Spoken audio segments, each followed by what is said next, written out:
കേരളത്തിൽ തെരഞ്ഞെടുപ്പ് തോൽവിക്ക് കാരണം ഭരണവിരുദ്ധ വികാരമല്ല എന്ന് സിപിഐഎം കേന്ദ്ര കമ്മിറ്റിയിൽ റിപ്പോർട്ട്. വിമതർ നടത്തിയത് ആസൂത്രിത നീക്കമല്ലെന്നും പാർട്ടിയെ വഞ്ചിച്ചെന്നും റിപ്പോർട്ടിൽ. അതേസമയം കേരള ഘടകം ജാഗ്രത പാലിക്കേണ്ടതായിരുന്നു എന്ന വിമർശനമുയർന്നു. അമിത ആത്മവിശ്വാസം തിരിച്ചടിയായോ എന്ന് പരിശോധിക്കണമെന്ന് ബംഗാൾ, തമിഴ്നാട് ഘടകങ്ങൾ ആവശ്യപ്പെട്ടു. പരിയെ തുടർന്ന് പിണറായി വിജയൻ കമ്മിറ്റിയിൽ പങ്കെടുക്കുന്നില്ല. ബൽറാം നെടുങ്ങാടി വിവരങ്ങൾ നൽകാനായി ഡൽഹിയിൽ നിന്ന് ചേരുന്നുണ്ട്. ബൽറാം, ഇതിപ്പോൾ കേന്ദ്ര കമ്മിറ്റിയിലും വലിയ വിമർശനം തന്നെയാണ് ഉയരുന്നത്, അല്ലേ?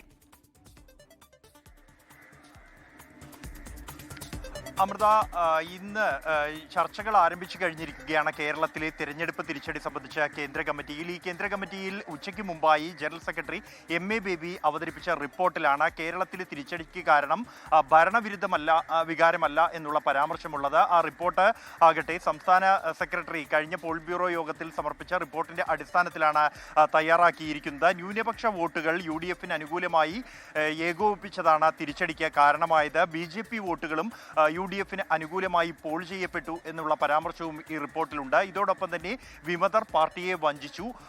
വിമതർ നടത്തിയത് ആസൂത്രിതമായ നീക്കമാണ്. ജയസാധ്യത ഉറപ്പാക്കിയാണ് വിമതർ അത്തരത്തിലൊരു നീക്കം നടത്തിയത് എന്നും തെരഞ്ഞെടുപ്പ് തിരിച്ചടിക്ക് കൂട്ടായ ഉത്തരവാദിത്തമാണ് ഉള്ളത് എന്നുമാണ് ഈ റിപ്പോർട്ടിൽ വ്യക്തമാക്കുന്നത്.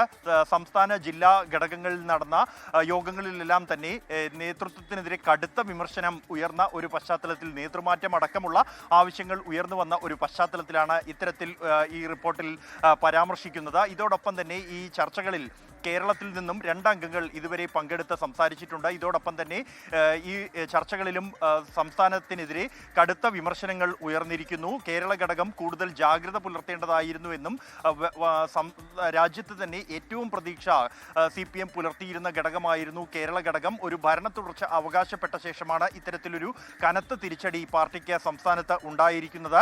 കർശനമായ തെറ്റിതിരുത്തൽ നടപടികൾ വേണം. അമിത ആത്മവിശ്വാസം തിരിച്ചടിക്ക് കാരണമായോ എന്ന് പരിശോധിക്കേണ്ടതുണ്ട് എന്നും നേതാക്കൾ ജനങ്ങളിലേക്ക് ഇറങ്ങിച്ചെല്ലണമെന്നും ഉള്ള അഭിപ്രായങ്ങൾ ഈ യോഗത്തിൽ ഉയർന്നു വന്നിട്ടുണ്ട്. തമിഴ്നാട്, ബംഗാൾ ഘടകങ്ങളിൽ നിന്നുള്ള അംഗങ്ങളുടെ ഭാഗത്തു നിന്നാണ് ഇത്തരത്തിലുള്ള വിമർശനങ്ങൾ ഉയർന്നു വന്നിരിക്കുന്നത്. കേരളത്തിൽ നിന്നും 3 പേരായിരിക്കും ഇന്ന് ഈ ചർച്ചകളിൽ പങ്കെടുത്ത് സംസാരിക്കുക. അമൃത.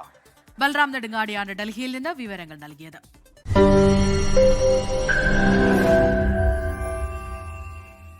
ലോകത്തെവിടെയായാലും ഏത് സമയത്തും 24 വാർത്തകളും ഓഗ്മെന്റഡ് റിയാലിറ്റി പാക്കേജുകളും എക്സ്പ്ലെയിനറുകളും വിശദമായി കാണാൻ ഞങ്ങളുടെ YouTube ചാനൽ നിങ്ങൾക്ക് സബ്സ്ക്രൈബ് ചെയ്യാം.